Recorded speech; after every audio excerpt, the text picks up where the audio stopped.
आथिखालाव AI आ फरायसाफोरनि टिउसन टिचारफोर बादि बांसिन फरायसाफ्रानो एन्ड्रइड मबाइल बाहायो आरो बे एन्ड्रइड मबाइलखौ मोजाङै बाहायोब्ला सोलोंथाइ लानायाव बाहायोब्ला बेयो नोंनि फोरोंगिरि बादि बेयो नोंनि बिजाब बेनो नोंनि गियाननि बाख्रि।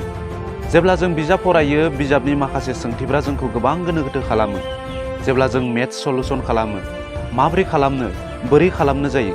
खायसे खायसे कुइसनखौ सल्भ खालामनो आइडिया मोना जायो। मा लिरगोन माबोरै खालामगोन माबोरै स्टार्ट खालामगोन।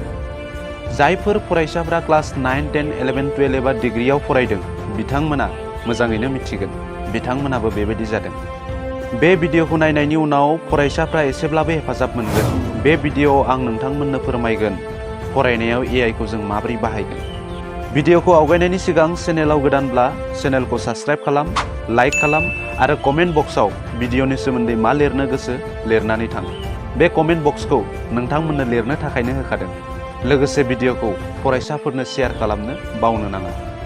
जों बयबो मिथिगौ दानि जुगा AI नि जुग, आर्टिफिशियेल इन्टेलिजेन्सनि जुग। आथिखालाव मेक्सिमाम स्टुडेन्टफ्रानो एन्ड्रइड मबाइल बाहायो।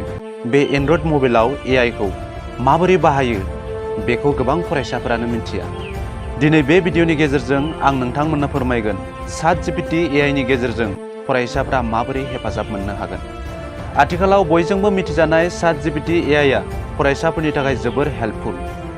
मेथ्सनि मोनफ्रोमबो सलुशनखौ Chatgpt नि गेजेरजों मोननो हायो। साइन्सनि एन्सार, क्लासनि टेक्सट बुकनि कुइसन एन्सारफोरखौ मोननो हायो। दिनै फुङाव आं Chatgpt आव मेथ्सनि मोनसे कुइसन टाइप खालामदोंमोन। 4x + 5 = 21। एक सेकेन्डनि गेजेराव बेनि सलुशन बेनि एन्सारखौ मोननो हादों। क्लास 8 नि मोनसे कुइसनखौ आं फट' खेबनानै Chatgpt आव आपल'ड होदोंमोन। नोंथांमोना स्क्रिनाव नायनो हागोन। एक सेकेन्डनि गेजेराव बेनि सलुशन बेनि एन्सारखौ मोननो हादों। अनलि एन्सारल' नङा माबोरै सल्भ खालामदों बेनि स्टेपफोरखौबो मोननो हादों। नोंथांमोना स्क्रिनाव नाय।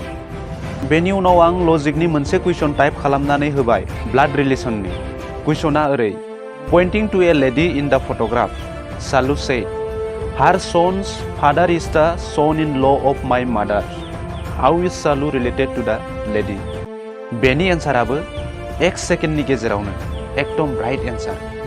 जाय एन्सारखौ जोङो साननो थाखाय जाय एन्सारखौ जोङो मोननो थाखाय जोंनो 10 मिनिट 20 मिनिट आधा घन्टा सम नांगौ बे एन्सारखौ एक सेकेन्डनि गेजेराव Chatgpt आव मोननो हादों।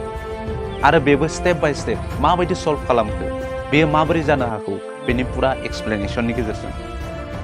अब्ला नोंथांमोना नायदो Chatgpt आ फरायसाफोरनि थाखाय बेसे हेल्पफुल जुदि बाहायनो रोङोब्ला। जेब्लानो जोङो बबेबा सोंथिखौ सल्भ खालामनो आइडिया मोना जायो अब्ला जों AI Chatgpt निफ्राय मदद लानो हायो। फरायसाफोरा बेफोर सुबिदाखौ आथिखालाव गोदान मुगाजों गोरोबनानै AI नि हेफाजाबाव मोननाय बेफोर सुबिदाखौ जोंनि फरायसाफ्रा लानो रोंनांगोन। Chatgpt नि गेजेरजों जोङो जायखिजाया सोंनायनि फिननाय जों मोननो हायो खम समनि गेजेरावनो आरो बेनिफ्राय जोङो गोबां सोलोंनोबो हायो। दा Chatgpt खौ इउज खालामनोब्ला नोंथाङा गुगोल बा क्रोम ब्राउजाराव Chatgpt होननानै सार्च खालाम नङाबा chatopenai.com लिरनानै सार्च खालाम। स्क्रिनाव बेबायदि पेज फैगोन। नोंथांमोना गोदानब्ला साइन आप खालामनानै मोनसे फ्रि एकाउन्ट क्रिएट खालामना लाब्लानो जाबाय आरो उनाव लगइन खालामनानै चाट बक्सआव कुइसन टाइप खालामनानै सेन्ड खालामबानो एन्सारखौ मोननो हागोन। नङाब्ला प्ले स्ट'राव एप्स मोनो Chatgpt बाय OpenAI बेखौ डाउनल'ड खालामनानै नोंथांमोना इउज खालामनो हागोन।